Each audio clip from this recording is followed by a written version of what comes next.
Hoy tenemos una rara oportunidad en el ciclo Grandes Pensadores del siglo XX, porque no simplemente vamos a escuchar una entrevista al psicoanalista francés Jacques Lacan, sino que también en toda la primera parte vamos a observar al Lacan que enseña, al Lacan que transmite, al Lacan en una conferencia en la Universidad de Louvain, en Bélgica, en 1972, poniendo en cuestión su propia interpretación, tratando de encontrar las palabras adecuadas para explicarle a ese auditorio su propio camino teórico y analítico. Hablar de Jacques Lacan es hablar de la cultura francesa, es hablar también de un iconoclasta, de un hereje, de alguien que se atrevió a dar vuelta a los presupuestos, las ideas establecidas.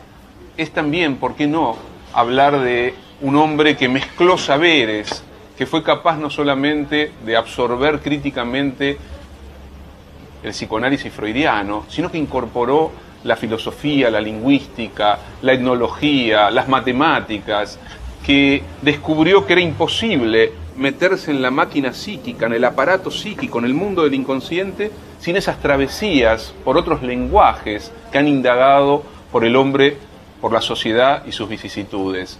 Lacan es la cultura francesa del siglo XX, porque nació con el siglo en 1901 y murió en 1981, pasó la experiencia de las dos grandes guerras, discutió con los principales exponentes de la cultura francesa de su tiempo y también de la cultura europea de su época, discutió con Lévi-Strauss, con Sartre, con Martin Heidegger, debatió con Michel Foucault, fue parte del corazón de la cultura francesa del siglo XX. Pero no es solo el Lacan francés el que nos interesa a los argentinos.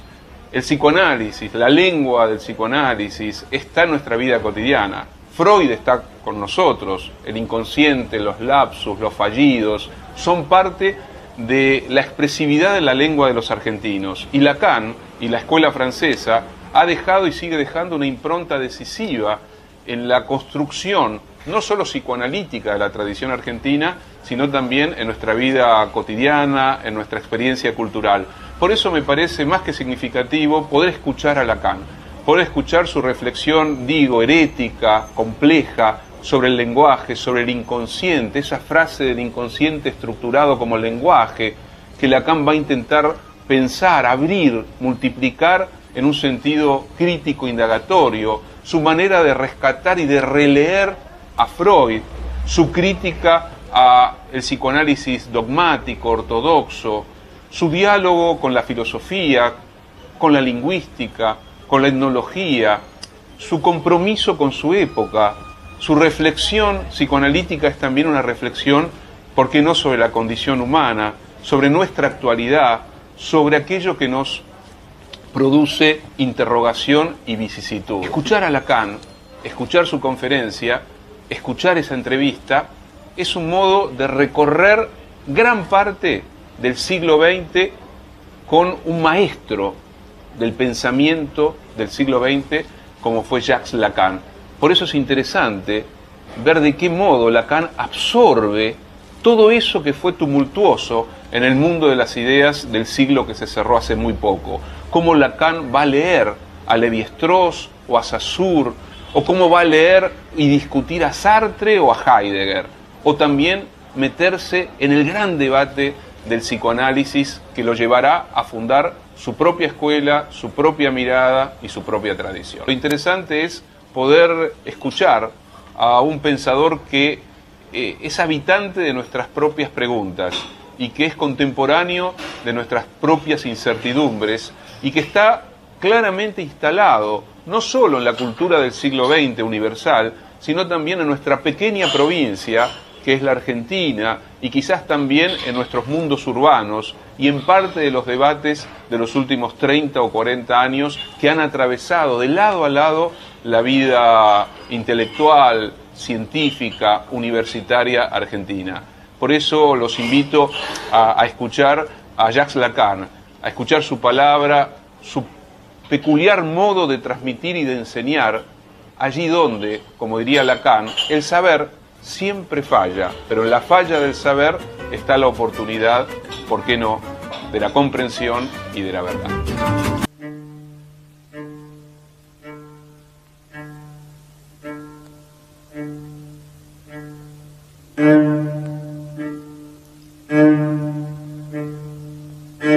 Jacques Lacan, né le 13 avril 1901, mort le 9 septembre 1981.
Mesdames, Mesdemoiselles, Messieurs, je crois qu'en l'occurrence, ce serait à la fois trop peu et déjà trop dire que de s'en remettre à la formule classique qui consisterait à vous dire qu'on ne présente pas Jacques Lacan.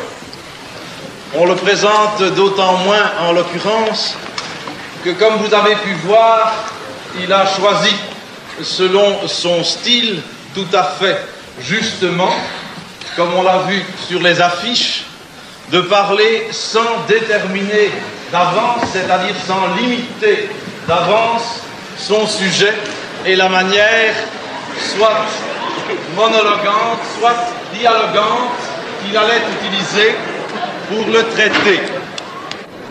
Il y a quelques 15 ans que Jacques Lacan était venu à Louvain.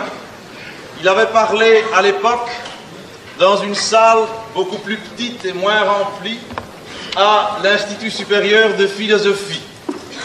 Qu'il parle aujourd'hui dans cette salle devant ce public, eh bien cela suffit à montrer, d'une part, que chacun sait la place définitive qu'il a occupée, qu'il occupe toujours dans le mouvement analytique, dans le discours analytique, et cette place consistant justement à donner à ce discours analytique actuel et de toujours son sens, cela suffit aussi, cher monsieur, à attester combien l'auditoire louvaniste était désireux de vous entendre. Tout le monde sait ici aussi qu'au fond, la manière essentielle, la seule peut-être congéniale, tout à fait adéquate, de participer de l'enseignement si singulier de Lacan est de suivre ses séminaires. Bien au-delà de ses écrits, ces séminaires qui sont, comme il le rappelait encore à quelques-uns d'entre vous tout à l'heure, dans un tout autre style, dans un style beaucoup plus direct et plus propre à susciter et à mettre en place la chose elle-même dont il parle. C'est pourquoi, justement, nous savions tous que nous aurions aujourd'hui un très grand privilège, celui de l'entendre plutôt que de devoir le lire, et c'est dans l'horizon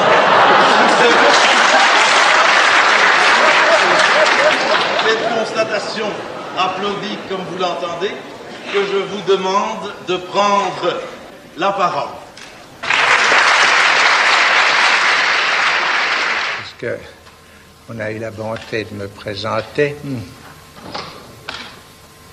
je vais entrer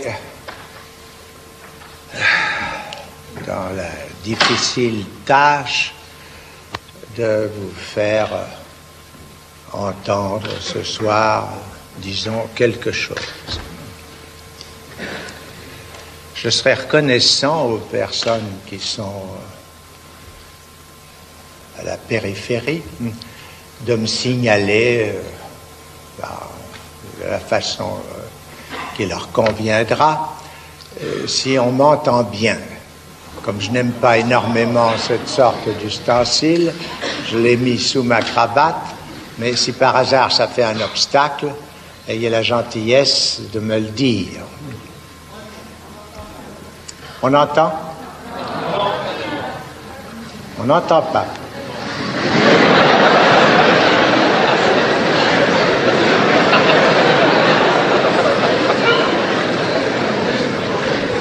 Et comme ça, entend-on. Ça va pas? Dites. Ça va? Alors, la cravate, donc, était un obstacle.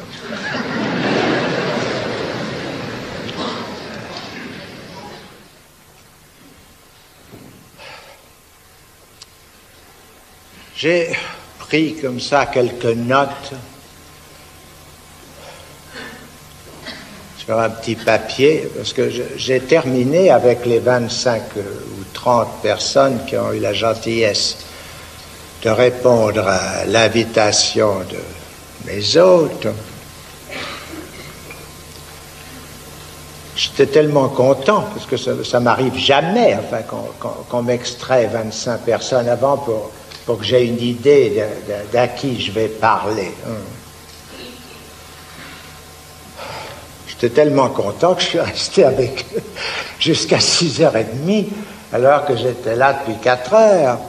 Et bien entendu, ça ne permet pas la préparation d'une, ce qu'on appelle une conférence.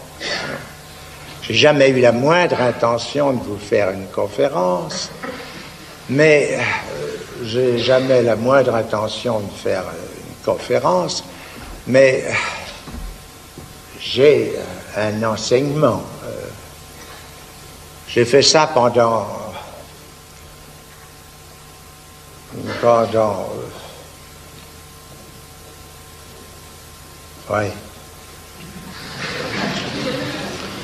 très longtemps, enfin. J'ai fait ça pendant 17 ans. Les questions, comme je leur ai dit, m'intéressent beaucoup. M'intéressent beaucoup en ceci que toute question ne se fonde jamais que sur une réponse. C'est certain. On ne se pose de questions que... Bonjour. Là où on a déjà la réponse.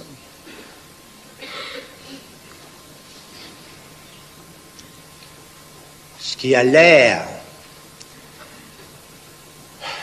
de limiter beaucoup la portée des questions.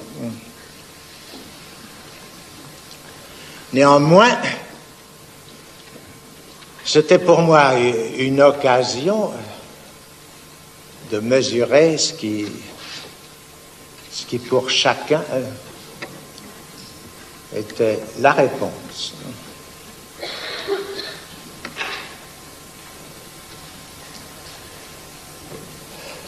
Évidemment, les réponses diffèrent pour chacun.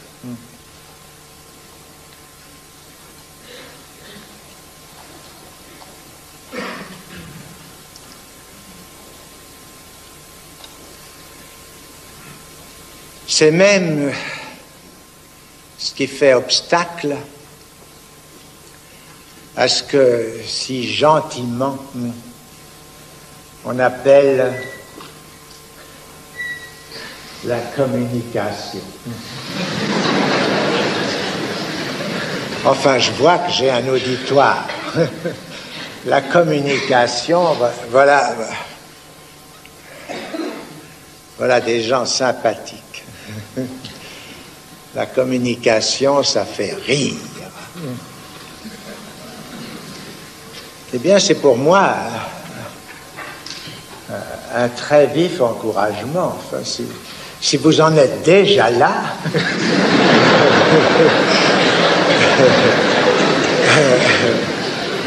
On va pouvoir avancer un peu. Un discours. Ce que j'entends par là est ceci.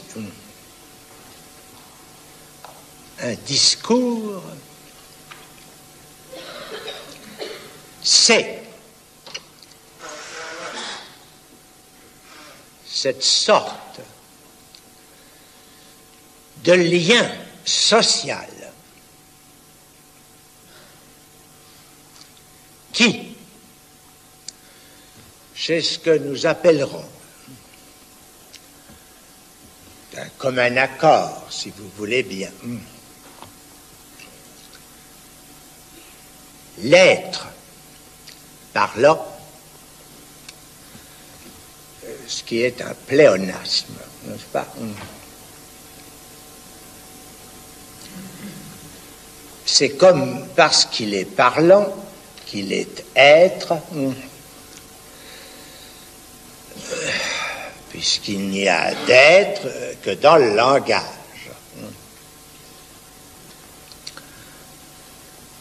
Alors, le parlant que vous êtes tous, enfin, du moins je le suppose, enfin, le parlant que vous êtes tous se croit être. Dans bien des cas, en tout cas dans celui-là, il suffit de se croire pour être en quelque façon. Le minimum qu'on puisse dire, c'est que tout ce qui s'édifie entre ces animaux dits humains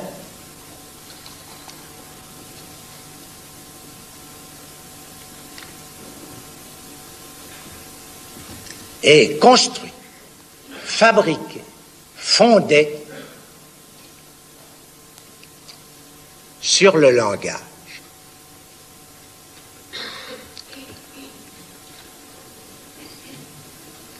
Ça ne veut pas dire que les autres animaux sociaux, enfin vous en avez bien sûr entendu parler, je sais pas, les petites fourmis, les abeilles et quelques autres exemples distingués sur lesquels enfin, nous sommes penchés, comme on dit, parce que nous passons notre temps à nous pencher, nous autres, êtres langagiers, ont quelque chose on ne sait pas quoi d'ailleurs, hein, on en est réduit à dire que c'est l'instinct, quelque chose qui les tient ensemble. Il paraît difficile de ne pas s'apercevoir que ce qui fait que les êtres humains tiennent ensemble aussi, ça a un rapport avec le langage. J'appelle discours ce quelque chose qui, dans le langage, se fixe, se cristallise, qui use des ressources du langage qui sont évidemment beaucoup plus larges, qui ont beaucoup plus de ressources,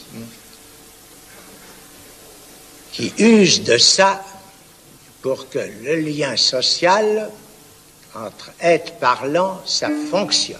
La mort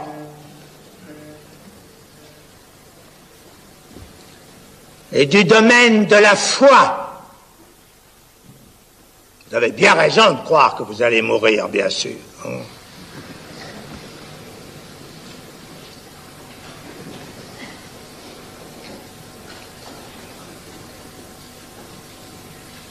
Ça vous soutient.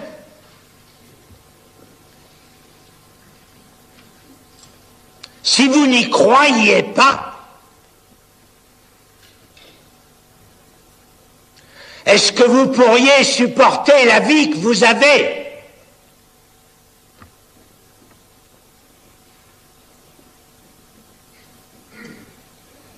Si on n'était pas solidement appuyé sur cette certitude que ça finira,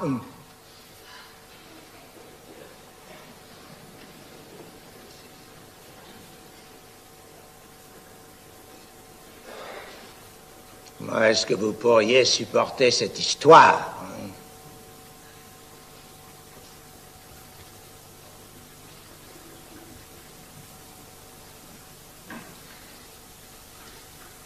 Néanmoins, ce n'est qu'un acte de foi.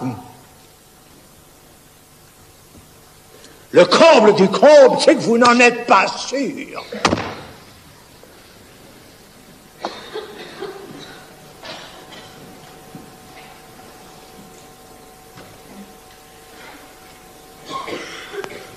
Pourquoi est-ce qu'il n'y en aurait pas un ou une qui vivrait jusqu'à 150 ans? Mais enfin, quand même,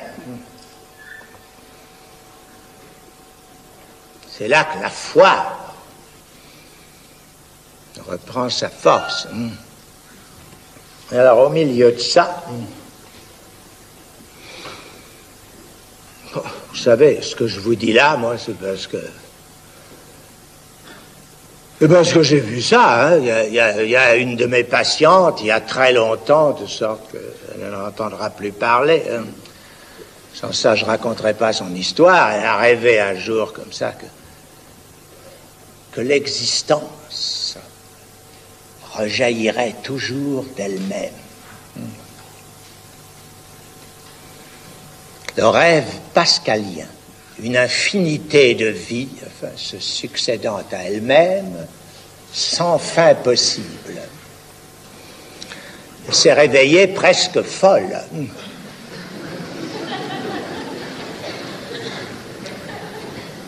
Elle m'a raconté ça, hein. Bien sûr que je ne trouvais pas ça drôle.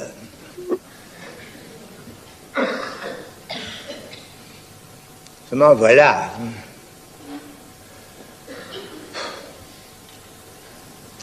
La vie. Ça, c'est le solide. Hein. C'est ce sur quoi nous vivons, justement. Moi, la vie, alors, dès qu'on commence à en parler comme telle, la vie, bien sûr, nous vivons, ça, c'est pas douteux. Hein. On s'en aperçoit même à chaque instant. Bon. Il s'agit de la pensée maintenant. Hein. Prendre la vie comme concept. Pendant un certain temps, on a pu croire que les psychanalystes savaient quelque chose.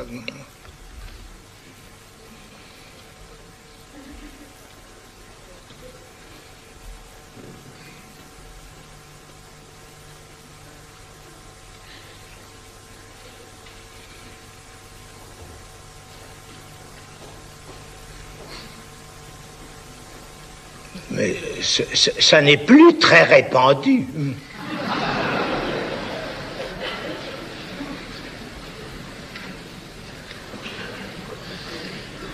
Le comble du comble, c'est qu'ils n'y croient plus eux-mêmes.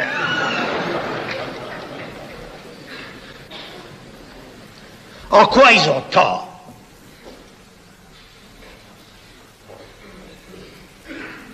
Alors justement, ils en savent un bout.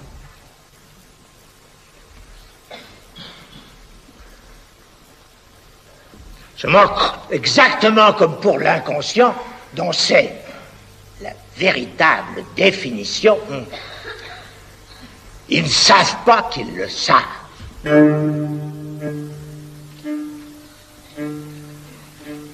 Que le transfert, c'est l'amour. Vraiment et simplement. Alors, pourquoi est-ce qu'on aime un être pareil?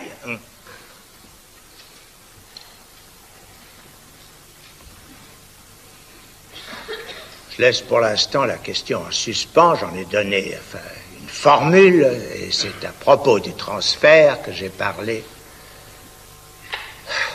dans des termes qui sont pleins de pièges. Comme d'habitude. Comme dans tout ce que je dis, bien sûr. Pourquoi dirais-je autre chose que ce dont il s'agit, justement, dans ce qu'il en est de l'inconscient?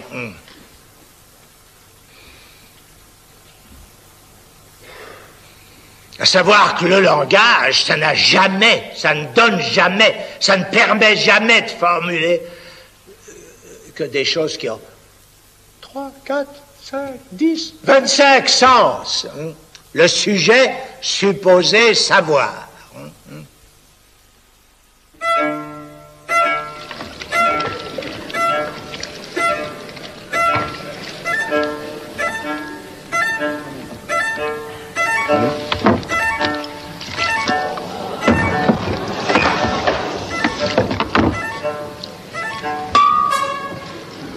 Moi, j'aimerais dormir. Oh, oui. Vous allez me brutaliser, mais je m'exprime à ma façon, comme ce monsieur. Est-ce que vous me comprenez? Oui, je vous comprends.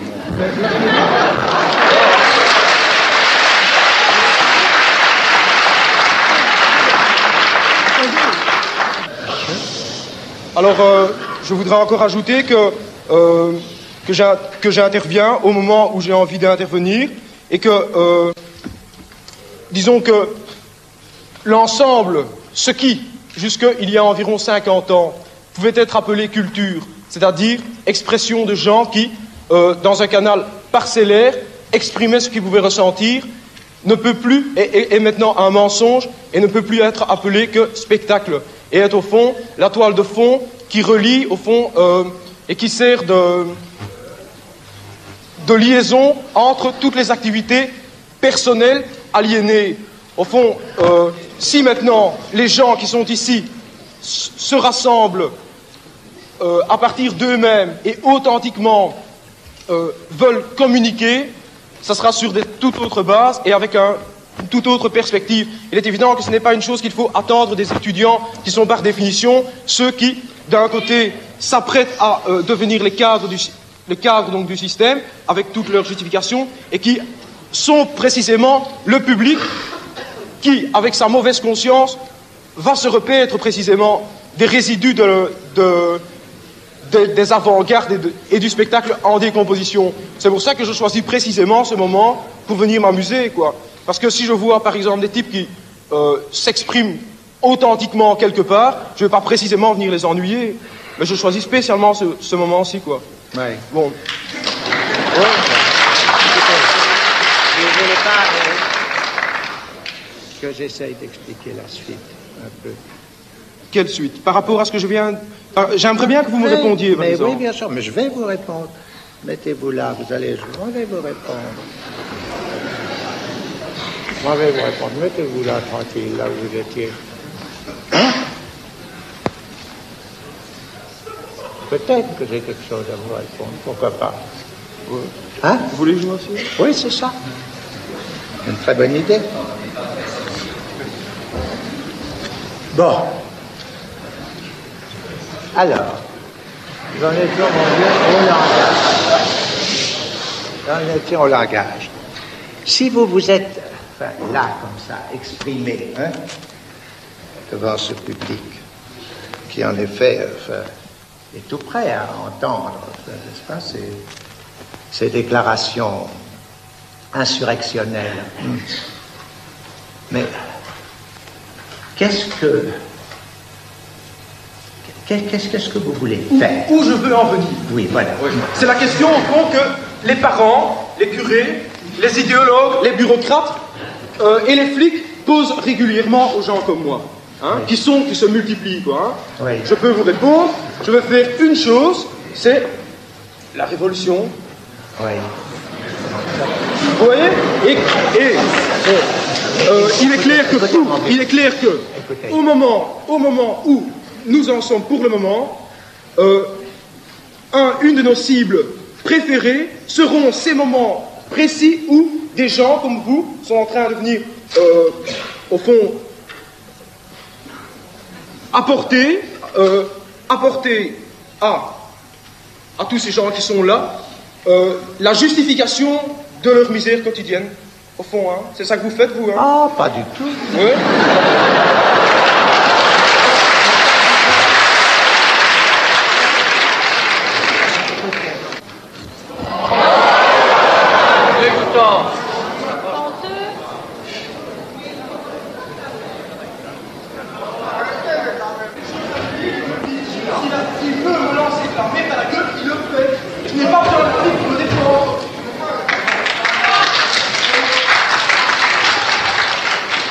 Que ça change pour une nouvelle organisation. Cette organisation, c'est pas du tout exclu.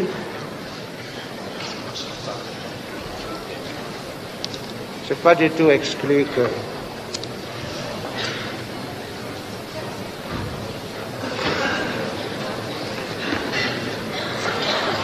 qu'on la voit naître. Ah, on la voit sous forme de régime qui s'intitule eux-mêmes, mon Dieu, pour ce qui est leur aspiration en effet suprême, n'est-ce pas? C'est la totalité, enfin, c'est comme il vous disait à l'instant, enfin, n'est-ce pas, qu'on y soit tous. Qu'on se serre encore un petit peu plus les coudes, enfin, pour être ceux qui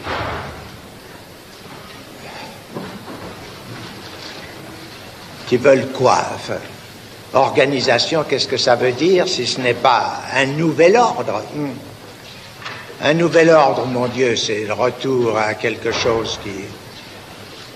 Si vous avez bien suivi ce que je vous ai dit et d'où je suis parti, enfin, est quelque chose qui est de l'ordre de quoi? Mais du discours du maître, tout simplement, n'est-ce pas? C'est le seul mot qui n'ait pas été prononcé dans tout ça, mais que le terme même d'organisation implique. Jusqu'à un certain point, enfin, c'est tout à fait concevable, enfin, qu'il y ait beaucoup de progrès dans ce sens. Si on peut appeler cela progrès. Je veux dire que ce que nous révèle, enfin, l'approche de ce qui se passe, n'est-ce pas, de ce qui se passe quand même dans un certain nombre de sujets, c'est-à-dire de quelque chose d'éminemment précieux qu'il a évoqué tout à l'heure, sous le terme de volonté et de volonté subjective. Cette volonté subjective, si nous la voyons, enfin, d'une façon, enfin, vraiment permanente, ne pouvoir se manifester que de sa propre division, c'est assurément fait pour nous suggérer quelque chose. C'est à savoir que c'est pas quand même l'image du tous, de l'harmonie totale, enfin réalisée. C'est un appel que vous avez entendu, que je connais bien, qui est touchant, enfin, ça aboutit, enfin, à quelques inconvénients comme ça sur ma cravate. Oui. C'est l'amour.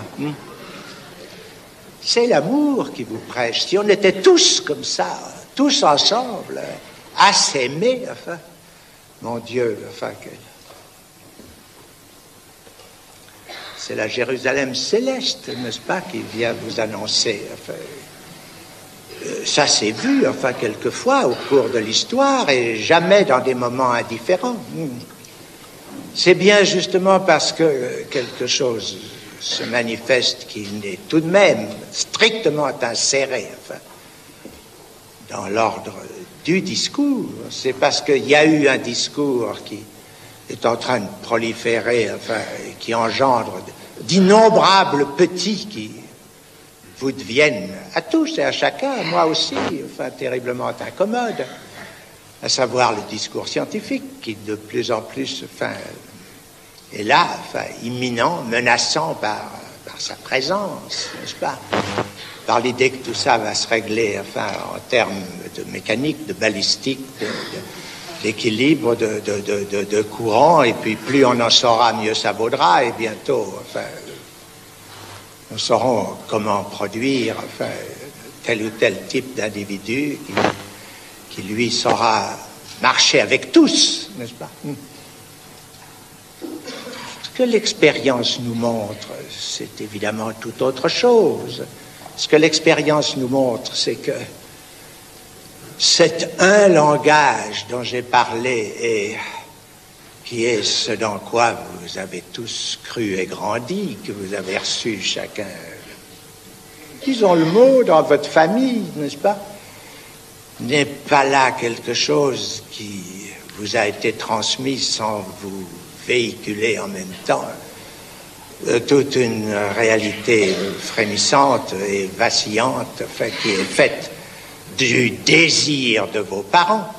C'est pour autant que dans la formation de chacun, cette incidence par la mère, enfin par la langue maternelle, enfin par ce quelque chose qui est à la fois au principe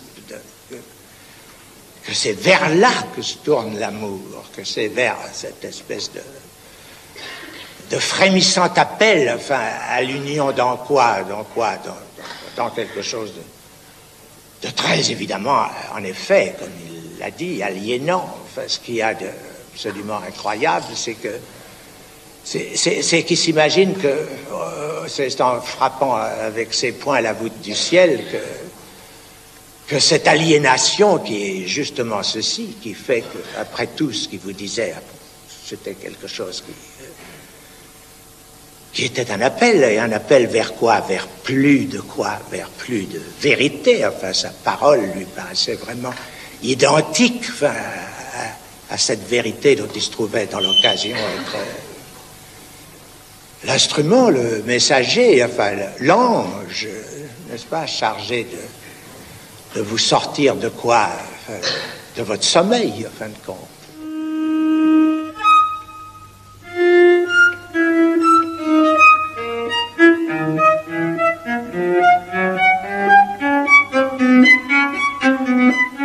Si nous demandons à Jacques Lacan ce qu'est la psychanalyse, c'est parce que nous croyons qu'il est une des plus prestigieuses figures de la psychanalyse contemporaine. La psychanalyse est quelque chose dont l'existence commence à être connue par beaucoup de monde. L'expérience analytique, ce n'est certes pas moi qui l'ai inventée. C'est quelque chose qui s'est constitué selon ses voies. Ces voies n'ont peut-être pas toujours été les plus conformes à aller droit à leur but. Néanmoins, il y a quelque sorte de formes dans lesquelles elle s'est instituée, et ces formes, quoique très évidemment d'artifice, ce qui est commun à toute espèce d'expérience, n'est-ce pas, ont permis une certaine élucidation concernant quelque chose dont il ne suffit pas de dire, n'est-ce pas, qu'il s'agisse de troubles, qu'il s'agisse de malaise, de quelque chose qui soit hautement significatif. C'est évidemment ce qui résulte de l'expérience analytique elle-même. À cet endroit, le fait qu'un public de plus en plus nombreux soit averti de la possibilité d'une telle expérience est quelque chose qui est la base à partir de laquelle je trouve avoir quelque chose à dire.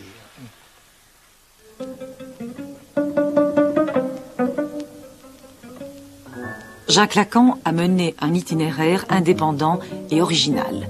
Au départ, il est psychiatre, mais sa thèse, publiée en 1932, de la psychose paranoïaque dans ses rapports avec la personnalité, débouche sur la psychanalyse. Le délire révèle aussi l'inconscient, comme la névrose. Très rapidement, il enseigne chez lui et parle à ceux qui veulent l'écouter. Ils viennent de plus en plus nombreux. Son analyse de la paranoïa enchante les surréalistes, Dali s'enthousiasme, les psychiatres et psychanalystes aussi. Bientôt, le salon devient trop exigu pour accueillir ceux que cette parole, bouleversant les concepts ronronnants, fascine. Je me trouve avoir insisté sur ce qui est évident, non seulement à la première inspection, mais à la seconde et à toutes les inspections possibles jusqu'à la dernière. C'est que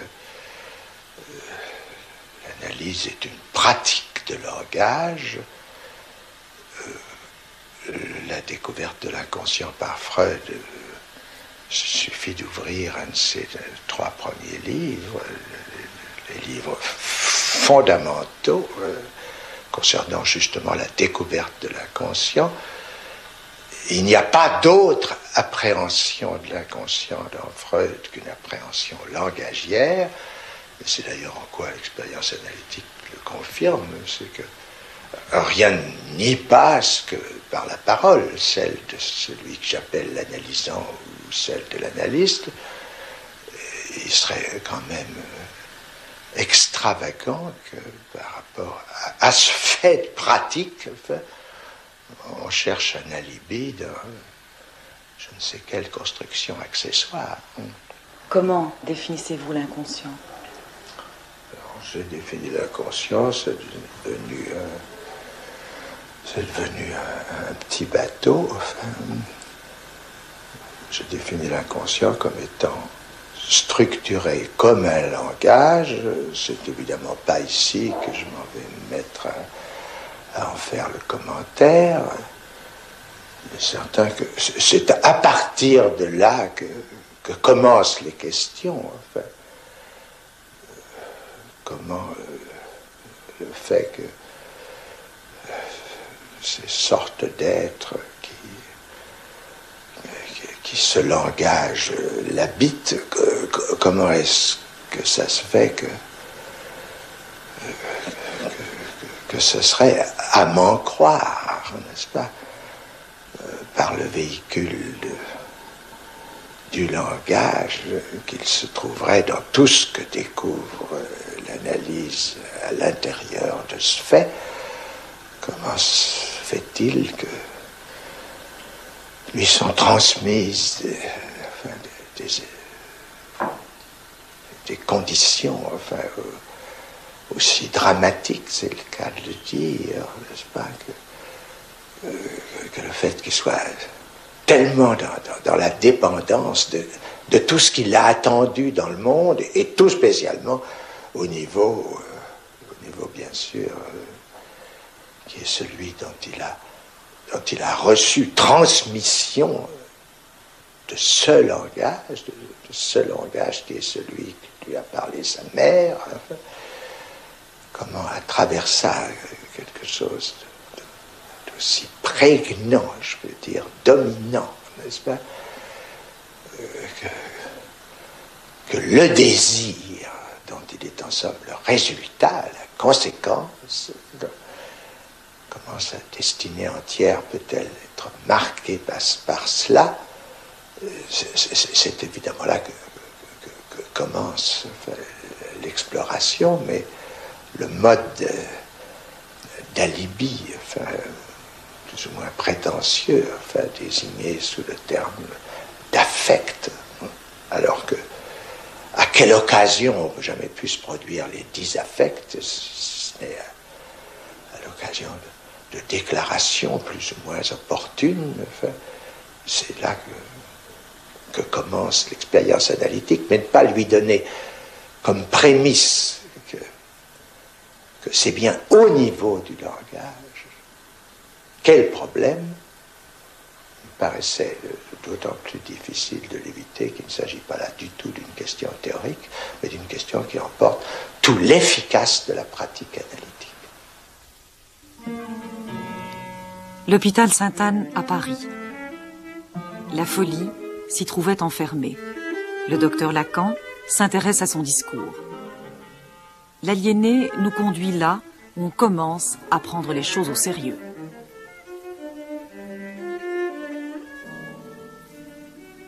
Dès 1953, dans la Chapelle, Jacques Lacan donne un séminaire hebdomadaire.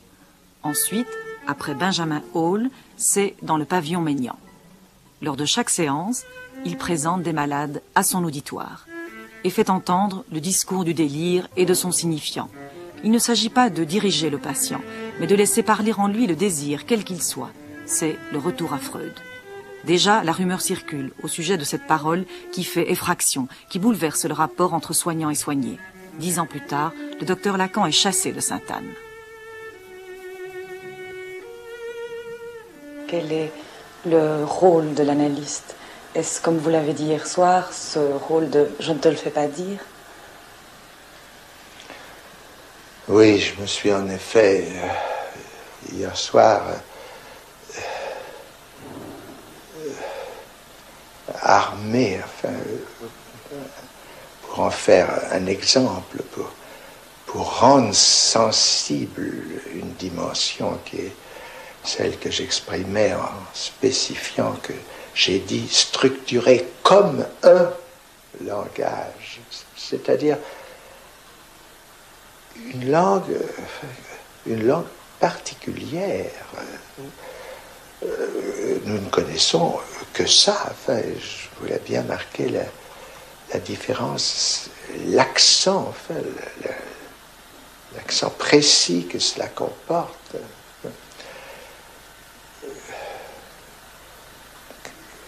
Qu'après tout, on ne peut qu'en habiter une ou plusieurs, mais on ne peut qu'habiter certaines de ces langues. Alors, ce que vous me demandez maintenant, si je comprends bien, c'est quel est le rôle de l'analyste, m'avez-vous dit? Reprécisez bien ce que vous vouliez dire par là. Le rôle de l'analyste. Dans la relation analytique, Eh bien, est-ce que c'est de faire dire ou de ne pas faire dire? oui, c'est ça, c'est le fameux « je ne te le fais pas dire ». Je l'avançais comme exemple de ce qui, justement, spécifie un langage. On ne peut pas jouer sur l'ambiguïté que comporte l'expression « je ne te le fais pas dire », qui veut dire, qui peut vouloir dire deux choses tout à fait différentes en français. Tu l'as dit, et je me mets hors du jeu, c'est pas moi qui te l'ai fait dire par quiconque. C'était un exemple destiné à montrer la spécificité d'une langue entre les autres.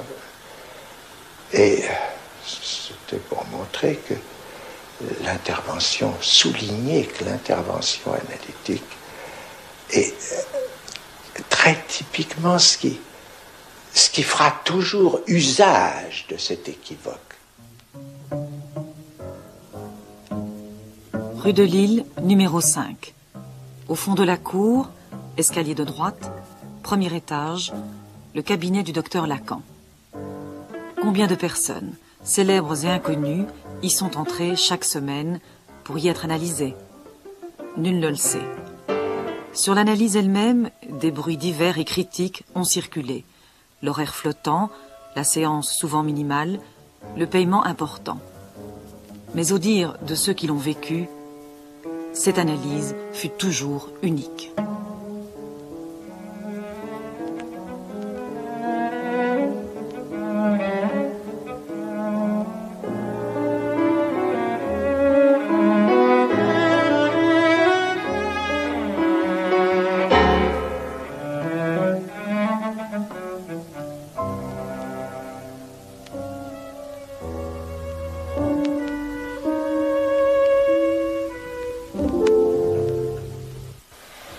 Dans l'expérience analytique, il y a le transfert.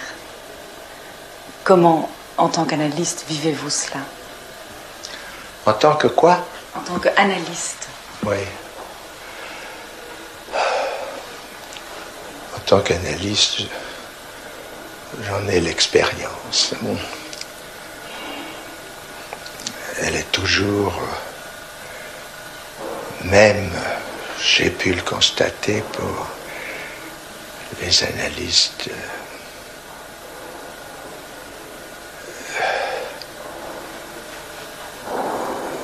les plus chargés, justement, d'expérience. À chaque fois, une surprise nouvelle, et je ne peux même pas ici témoigner de ceux qui m'en ont fait l'aveu. Et je ne vois pas pourquoi je les mettrais en avant quand moi-même, c'est ce que j'ajouterais à leur témoignage, c'est que pour moi aussi c'est un sujet d'émerveillement, mais ça ne dit en rien ce que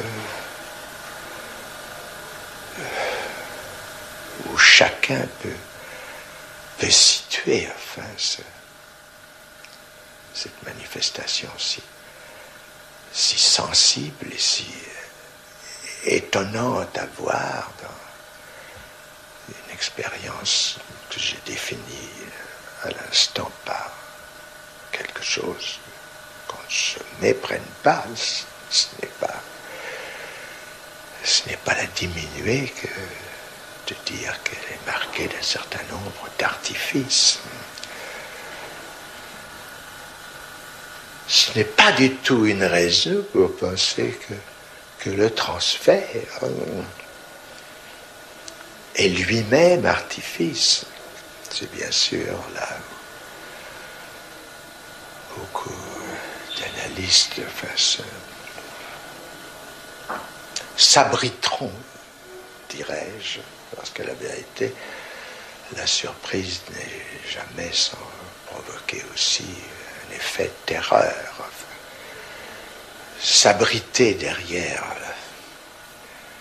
la motivation artificielle du transfert pour penser qu'après tout ce n'est qu'un artifice, c'est se mettre à l'abri de quelque chose qui, on le comprend, peut paraître lourd. Parce que comme Freud, lui, ne manquait pas de le regarder en face, il n'y a aucune distinction entre le transfert et l'amour.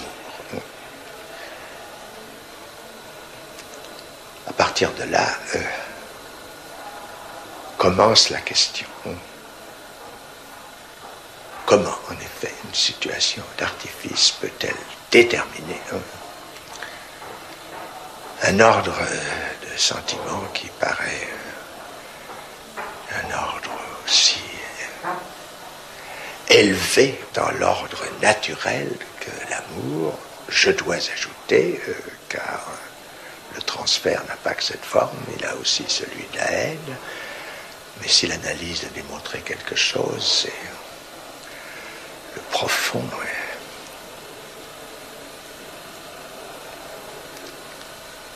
étroit accolement de l'amour et de la haine.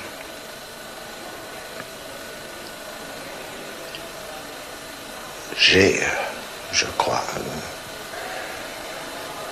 le premier essayé de ce transfert d'une façon qui motive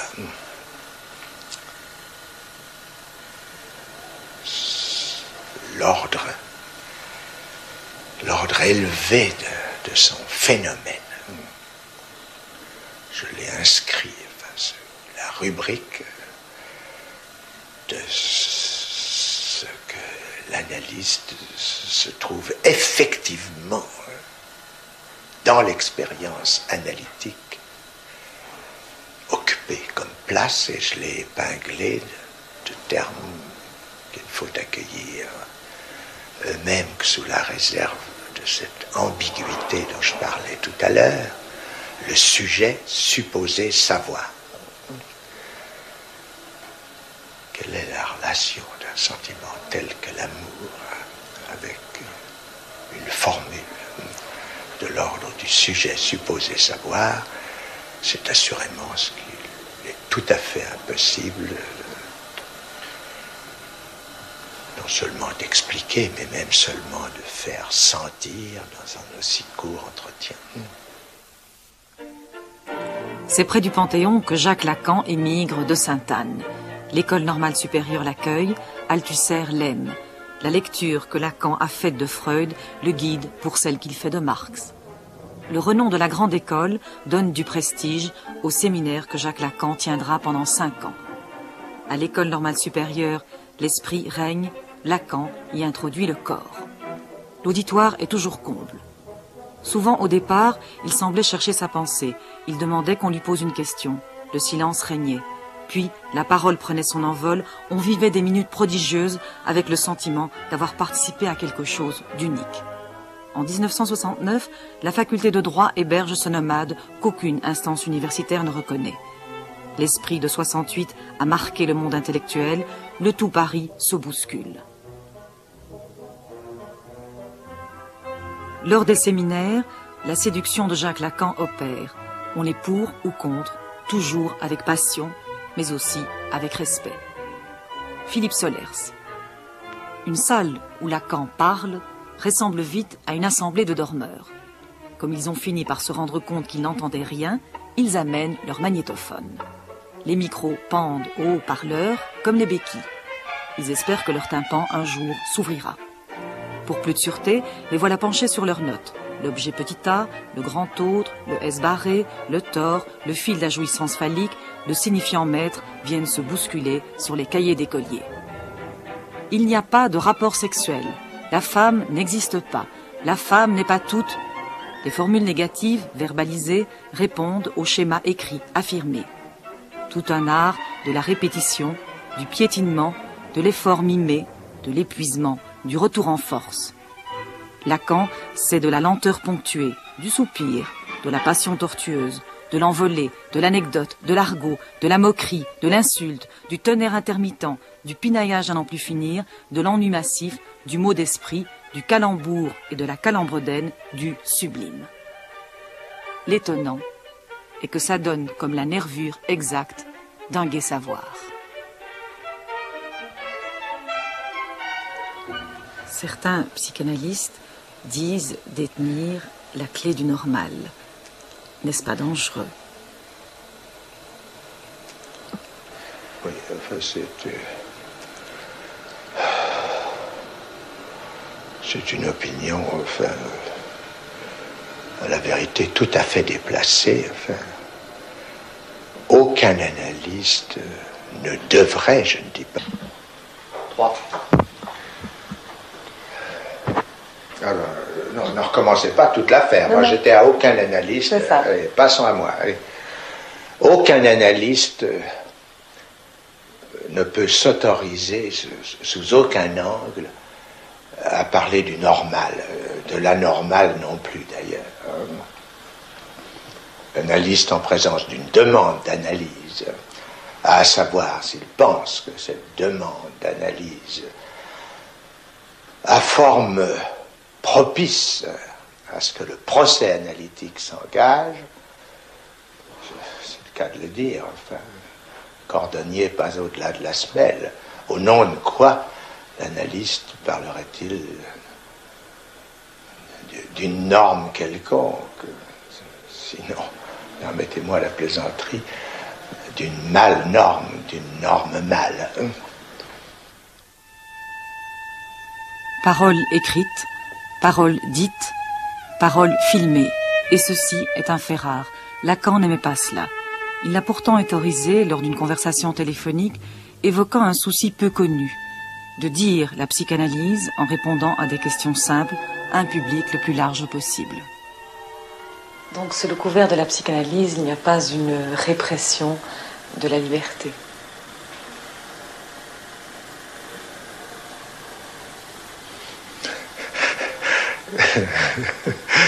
Et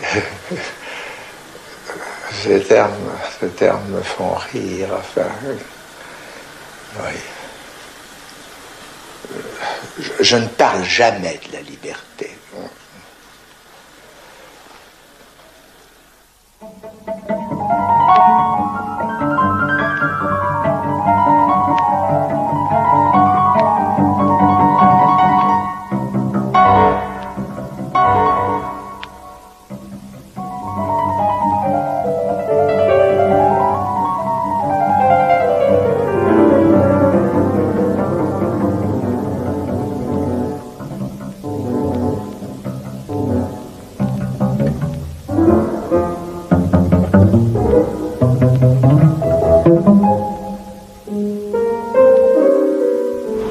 Tuvimos la oportunidad de escuchar y ver a un Lacan completo, a un Lacan que no solamente recorrió lo principal de su indagación, de su pensamiento, de su lectura del psicoanálisis, de su interpretación de Freud, sino a un Lacan que hizo de la enseñanza un arte, una dramaturgia, si ustedes quieren, una puesta en escena. Es un Lacan que enseña con la palabra y con el cuerpo, con la interrupción, incluso con el lapsus. Es un Lacan con el que pudimos recorrer la problemática de aquello que falla cuando se transmite una idea, pero también es el Lacan que nos permitió viajar hacia el mundo del lenguaje, a la pregunta por el inconsciente. ¿A qué significa esto de que el lenguaje es lo que estructura al propio inconsciente? ¿Qué significa esto de habitar en el interior del lenguaje? Pero también es un Lacan con el que pudimos ir descubriendo la problemática de la construcción de la subjetividad en los tiempos contemporáneos. Digo, ¿no? Es un Lacan con el que cada uno de nosotros puede dialogar, porque fue diáfano en un punto, sabiendo que su pensamiento, su escritura y su enseñanza han sido complejos, arduos, muchas veces laberínticos. En esta conferencia pudimos escuchar algunos conceptos claves, decisivos de su obra, de su reinterpretación del psicoanálisis, con un tipo de lenguaje que creo, eso espero, fue accesible para el público, pero sabiendo que todo pensamiento de altura, todo pensamiento riguroso, todo pensamiento revolucionario y crítico exige del lector o del espectador complicidad. La complejidad sigue siendo compleja, aunque se busquen palabras sencillas. Y la enseñanza de Lacan es una enseñanza que, al fallar, abre la posibilidad de que nosotros comencemos nuestro propio recorrido, nuestro propio viaje interpretativo. Por eso creo que haber tenido esta rara oportunidad de escuchar la palabra de Lacan y de verlo en acción en la transmisión de su enseñanza es un privilegio. Por eso espero que ustedes hayan disfrutado de esta conferencia, de esta entrevista, y que sigamos recorriendo las voces, las palabras profundas, los pensamientos de lo que ha sido la extraordinaria tradición del siglo XX.